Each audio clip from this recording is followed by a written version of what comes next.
Selamat malam. 100 lebih purnawirawan TNI dari berbagai angkatan membuat kejutan. Mereka mengusulkan 8 tuntutan. Salah satunya pemakzulan Wakil Presiden Gibran Rakabuming Raka. Mereka menilai putusan Mahkamah Konstitusi yang menjadi jalan Gibran maju di Pilpres 2024 lalu melanggar aturan dan undang-undang kehakiman. Menurut Wakil Presiden, di tengah jalan tentunya bukan perkara gampang, apalagi tanpa alasan yang dibenarkan undang-undang. Karena ini berpotensi mengangkangi konstitusi.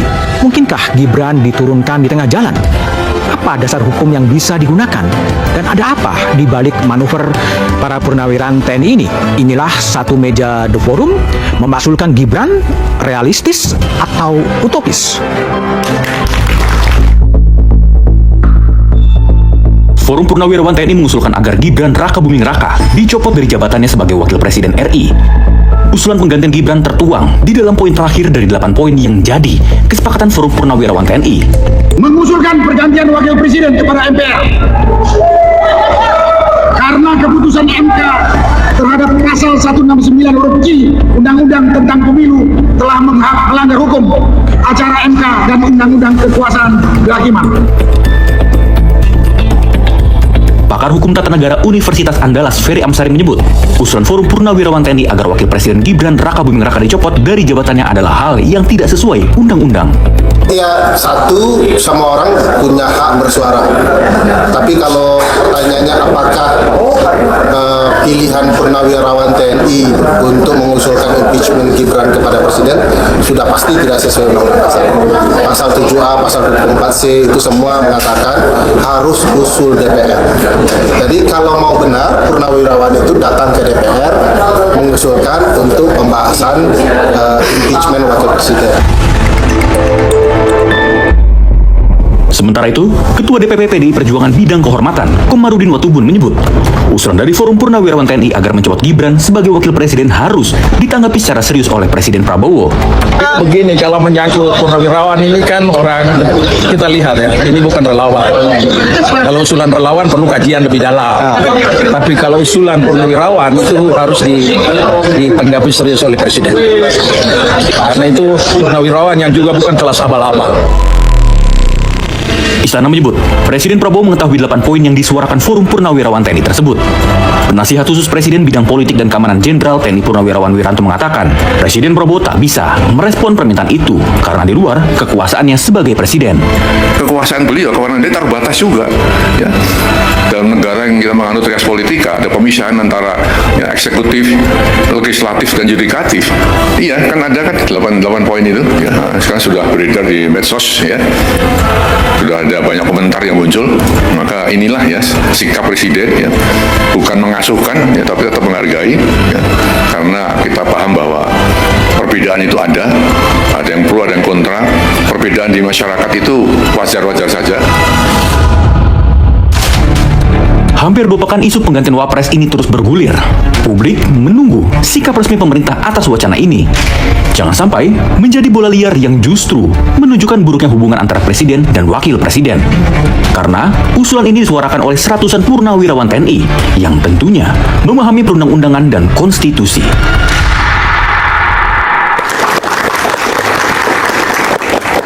Memaksulkan Gibran realistis atau utopis adalah tema Satu Meja The Forum. Telah hadir di studio mantan Komandan Pusat Polisi Militer dan Puspom ABRI Maijen Purnawirawan Samsu Jalan. Malam, Pak Samsu Jalan.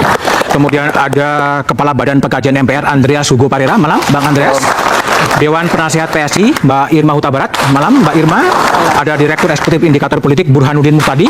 Malam, Mas Burhan. Dan Pengamat Hukum Tata Negara Satya Arinanto. Malam, Mas Satya. Ya, pakar hukum tata negara, Pak Samsu Jalal terlebih dahulu. Pak Samsu, Pak Jalal, apa tiba-tiba Forum Purnawirawan TNI dalam 8 tuntutan yang ke-8 meminta kepada MPR untuk mengganti Wakil Presiden? Background dan latar belakangnya apa, Pak Jalal? Ya, itu kan sudah jelaskan itu kan.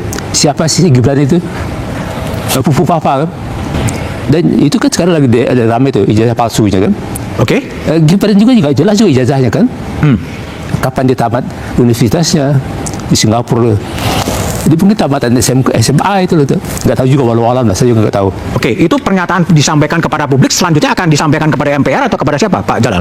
Ya ini untuk diketahui juga, maka MPR monitor dong kan. Hah? Konstitusi apa yang konstitusi? Ya, sekarang siapa yang memilih Gibran kan diloloskan dari konstitusi siapa? Paman dia kan, MK itu kan. Ketua ya. Tadi umumnya pokoknya umumnya yang penting itu sudah pernah menjabat di daerah. Oke. Sebelum di kota kan. Lolos dia kan. Sekarang saat itu yang menguasai hukum lah itu kan. Oke, jadi artinya pernyataan dari Forum Purnawirawan Prajurit TNI apakah nanti akan datang ke MPR menyampaikan tuntutan itu atau pernyataannya dilepas kepada publik? Itu kan dilepas kan. Hanya sekarang Prabowo mau nggak terima itu kita kan, menerima itu Pak Tri ya. Pak Tri mantan Panglima ABRI, mantan wakil presiden lagi kan. Oke. Itu nggak main-main kan. Berapa orang jenderal yang mendatangi dan beberapa kolonel itu kan. Dan itu Purnawirawan TNI ya. Jangan Polri nggak ada ya. Saya ada Polri, saya tahu Polri. Tahu kan Polri kan? Polisi tidur kan report kan dari polisi bangun kan. Polisi kan perkara orang lain sumber income gitu. Oke. Baik, oke. Bang Andreas dari MPR, apakah MPR juga sudah menerima secara langsung tuntutan dari Forum Purnawirawan Prajurit TNI? Setahu saya, kan saya di badan pengkajian, biasa kalau masuk itu lewat pimpinan gitu, pimpinan MPR. Tapi saya kira kemarin Pak Ketua MPR juga menyampaikan bahwa itu belum ada apa yang resmi surat masukan. Tapi kalau kita lihat dari ya secara konstitusional ya, secara prosedural, ini kan prosedur kan diatur di Undang-Undang Dasar pasal 7, pasal 7A, terus kemudian pasal 7A itu menyatakan bahwa presiden dan wakil presiden itu dapat dapat diganti, dapat diberhentikan. Nah, pasal 7B dasar poin 1 sampai 7 itu mengatur tata caranya gitu. Tata cara untuk pemberhentian presiden atau wakil presiden. Nah, proses itu tentu harus mulai dari DPR tentunya. Dari DPR kan kemudian ke Mahkamah Konstitusi. Ijazah yang juga diduga palsu milik Jokowi ketika dia mengaku bersekolah di SMPP 40 di dalam kurung SMA 6 Surakarta. Semoga video ini bermanfaat dan jangan lupa dukung terus channel ini untuk berkembang dan maju dengan cara menekan tombol like dan subscribe. Terima kasih. Nilainya sudah, bahasa Indonesia sudah bagus. Fall into another Cold War means creating win-win to move forward into another. Hari ini sejarah baru Indonesia resmi tercatat dengan tinta hitam. Apa yang selama ini dianggap mustahil, apa yang selama ini dianggap hanya sekedar gertakan politik, akhirnya benar-benar terjadi di gedung Kura-Kura Senayan. Gibran Rakabuming Raka resmi menerima surat pemakzulan.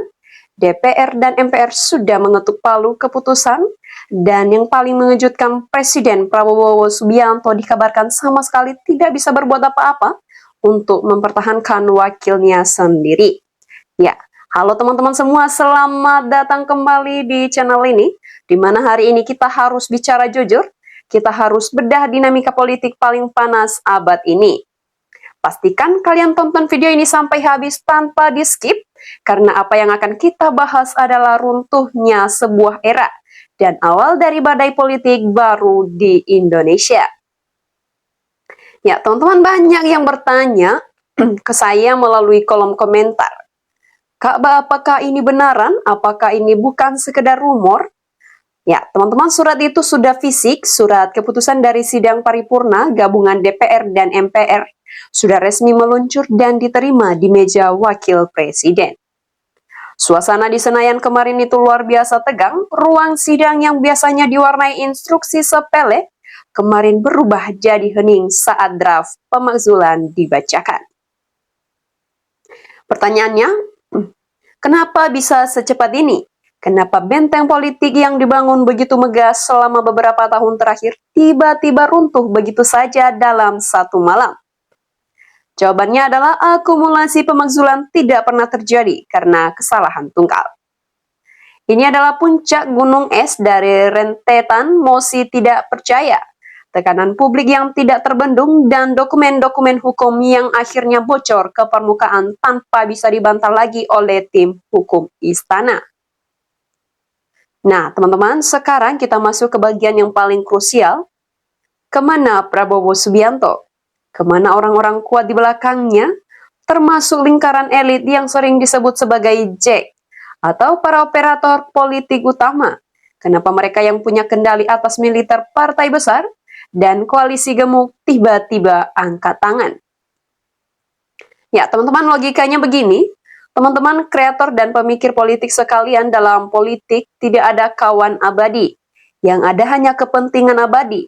Ketika surat pemakzulan ini bergulir dengan bukti-bukti yang sah, baik itu terkait pelanggaran konstitusi berat, penyalahgunaan wewenang, atau hal lain yang memenuhi unsur pasal 7A UUD 1945, Prabowo dihadapkan pada pilihan yang sangat dilematis.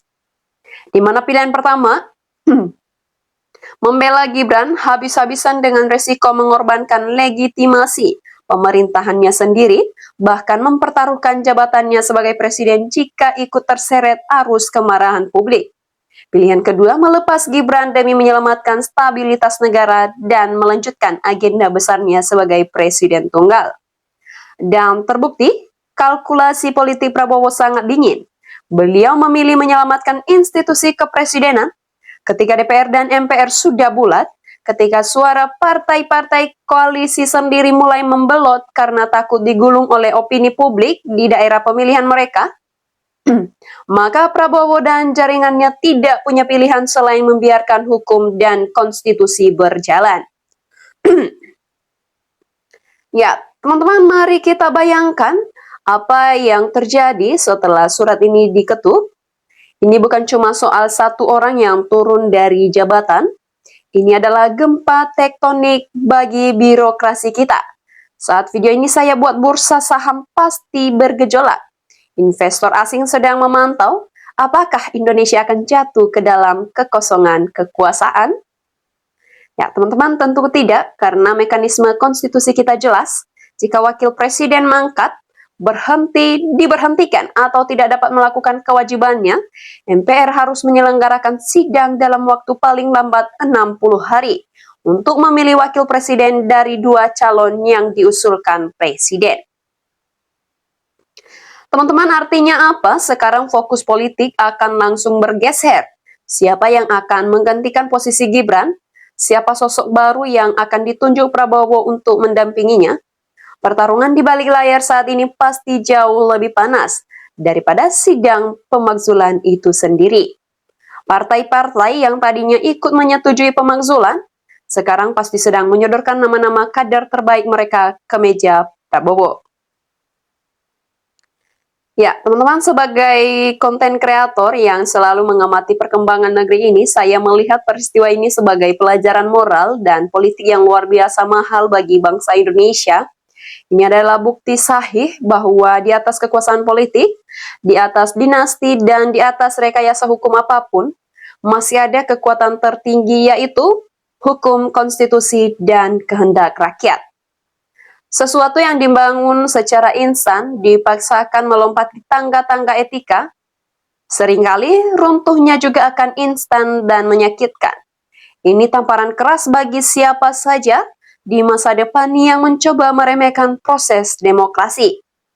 Menjadi pemimpin dari negara sebesar ini tidak bisa hanya bermodalkan popularitas digital atau bayang-bayang kekuasaan orang tua. Butuh legitimasi moral yang kokoh agar ketika badai politik datang, fondasinya tidak goyah. Teman-teman, sekarang bola panas ada di tangan MPR untuk memproses tahap akhir dari surat pemakzulan ini. Dan kita akan melihat bagaimana transisi kekuasaan ini berjalan. Apakah prosesnya akan damai atau justru memicu demonstrasi besar-besaran di luar gedung DPR. Kita semua harus tetap mengawal proses ini agar negara kita tetap aman dan stabil. Nah, kalau menurut pandangan kalian sendiri bagaimana? Apakah keputusan DPR atau MPR dan sikap diamnya Prabowo ini sudah tepat? demi menyelamatkan bangsa? Atau kalian punya analisis lain terkait siapa sosok yang paling cocok menggantikan posisi Gibran nantinya? Tulis pendapat kalian di kolom komentar di bawah. Jangan lupa untuk klik tombol like, share video ini ke grup WhatsApp kalian agar makin banyak orang yang paham situasi real politik kita. Dan pastikan kalian sudah subscribe channel ini supaya tidak ketinggalan update tercepat seputar drama politik tanah air. Saya dari kanal Survei Politik, sampai jumpa di video analisis berikutnya. Tetap kritis, tetap waras, merdeka!